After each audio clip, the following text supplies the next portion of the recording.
Selamat siang semua, perkenalkan saya Anggun Golonggong. Saya Gesha Limjale. Saya Gucinanda. Saya Alia Buto. Dan pada kesempatan kali ini kami akan membahas tentang laporan organisasi administrasi publik yang ada di Sekolah Menengah Atas, yaitu SMA Negeri 9 Binjai Manado. Sekolah merupakan organisasi formal yang bergerak di bidang edukatif. Sekolah memiliki struktur yang mempunyai kedudukan tertentu, saling berinteraksi dan menjalankan peranan seperti yang diharapkan sesuai dengan kedudukannya. Baik, kita masuk dalam unsur-unsur administrasi. Yang pertama ada kelompok orang. Dalam program sekolah, kepentingan dibagi menjadi dua jenis, yaitu kepentingan internal dan kepentingan eksternal.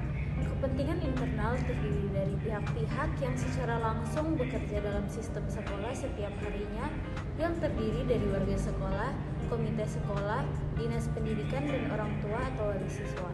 Sementara itu, kepentingan eksternal terdiri dari pihak-pihak yang terlibat secara tidak langsung dalam proses pembelajaran di sekolah, yang termasuk ke dalam pemangku kepentingan internal sekolah, yaitu manajemen sekolah, yaitu kepala sekolah dan jajaran wakil kepala sekolah, guru, siswa, orang tua atau wali siswa, dan staf atau karyawan sekolah. Yang kedua ada sumber daya. Sumber daya yang hidup atau sumber daya manusia terdiri dari murid, kepala sekolah, guru, staf, atau tenaga kependidikan, pengawas sekolah, orang tua, masyarakat yang di sekitar sekolah, dinas yang terkait, atau pemerintah daerah. Sumber daya yang tidak hidup adalah keuangan, sarana prasarana, dan lingkungan alam. Kedua unsur ini saling mempengaruhi satu sama lainnya dan saling mendukung untuk mencapai tujuan. Yang keempat yaitu tujuan. Tujuan sekolah yaitu untuk meningkatkan kecerdasan, pengetahuan, kepribadian, akhlak mulia, serta keterampilan untuk hidup mandiri dan mengikuti pendidikan lebih lanjut. Untuk mewujudkan visi dan misi, maka tujuan sekolah yaitu menciptakan sikap dan perilaku religius di lingkungan dalam dan di luar sekolah. Berdasarkan paradigma sekolah menengah atas, ini termasuk dalam NPS atau New Public Service, yang dimana New Public Service adalah paradigma yang berdasar atas konsep-konsep yang pada hakikatnya sesuai dengan nilai-nilai yang ada di masyarakat.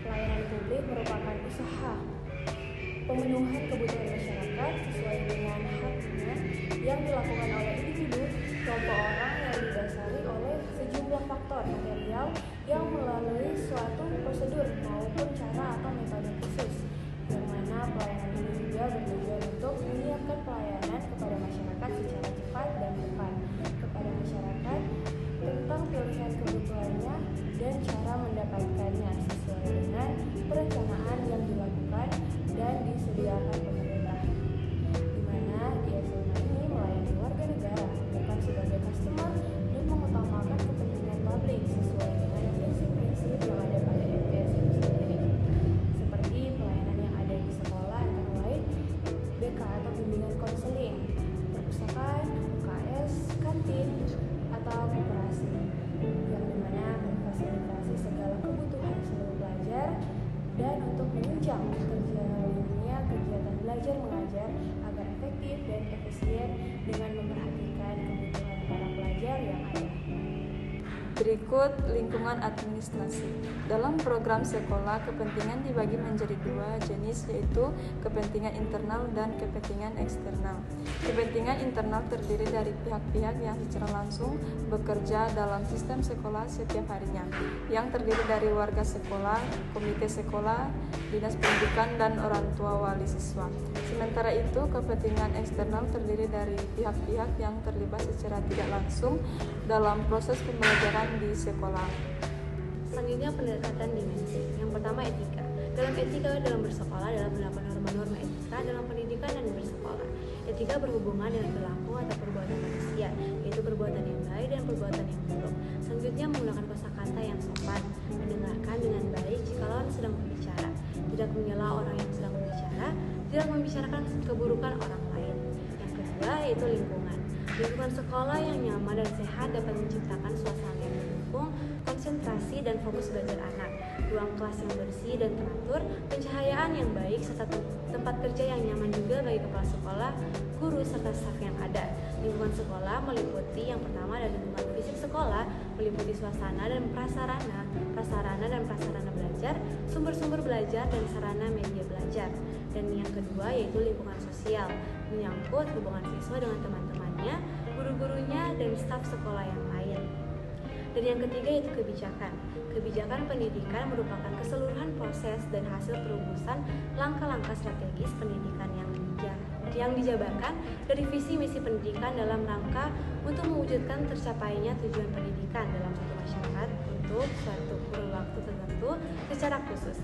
Dan visi misi dari SMA Negeri 9 itu sendiri yaitu unggul, inovatif, kreatif, berakhlak mulia, dan berwawasan lingkungan. Mengembangkan dan mendayagunakan fasilitas sekolah yang berbudaya ramah lingkungan hidup, menciptakan suasana sekolah yang nyaman, bersih, dan sehat. Guru atau karyawan menjadi panutan bagi siswa dalam peduli lingkungan dan menjadikan sekolah sebagai lingkungan yang bebas dari rokok, menjaga keindahan lingkungan. Dan yang keempat itu organisasi. Sekolah merupakan organisasi formal yang berdasar di bidang edukatif, yang dimana terjalinnya kerjasama antara kepala sekolah, guru, siswa, serta staf yang ada. Mengikuti organisasi sekolah juga dapat membangun kepercayaan diri siswa. Siswa akan dibentuk aktualisasi dirinya sehingga percaya diri dalam pergaulan sosial, baik di sekolah atau lingkungan masyarakat sekitarnya.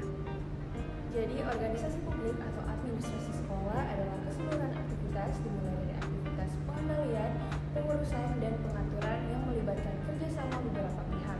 Agar tujuan pendirian sekolah untuk memberikan pendidikan melalui proses belajar mengajar dapat berjalan dengan baik. Baik, itulah yang menjadi pembahasan kami mengenai organisasi administrasi publik yang secara langsung kami bahas di Sekolah Menengah Atas yaitu SMA Negeri 9 Binsus Manado. Pada saat ini kami akan meminta tanggapan atau pandangan dari salah satu dosen di Prodi Administrasi Negara yaitu Dr. Andes Naryapi Rompas, MSc. Baiklah teman-teman sekalian, jadi kan kita tahu bersama kita belajar administrasi, di mana administrasi itu ada 2 orang atau lebih yang bekerja sama untuk mencapai tujuan. Nah, pengalaman saya waktu anak saya sekolah di SMA 9 Binsus, kebetulan saya salah satu pengurus di orang tua murid. Jadi pengalaman saya waktu saya juga menjadi pengurus orang tua murid di SMA 9 di kelas Binsus. Di situ saya lihat dia punya kerjasama antara tenaga pengajar, baik pimpinan maupun guru-guru, juga antara guru-guru dan siswa, juga dengan orang tua itu sangat bagus. Segala kebutuhan-kebutuhan, keinginan dari sekolah juga murid-murid itu disampaikan dan diwujud nyatakan. Jadi mereka terjadi kerjasama yang baik. Juga saya lihat mereka di SMA itu mempunyai kurikulum khusus yang saya lihat tidak ada di sekolah-sekolah negeri lainnya. Oleh karena itu ditambahkan kelas khusus, Binsus namanya, bimbingan khusus. Dan terbukti rata-rata anak-anak yang jebolan di Binsus SMA 9, mereka kalau saya lihat di kampus sangat beda dengan, minta maaf ya, anak-anak yang kelas biasa, reguler istilahnya. Jadi itu yang saya punya pengamatan. Jadi SMA 9 itu kelas Binsus itu luar biasa kerjasamanya antara guru-guru, antara pimpinan sekolah, juga antara siswa dan orang tua.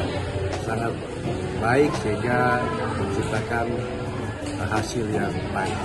Demikian penilaian saya. Sekian dari kami, diucapkan terima kasih.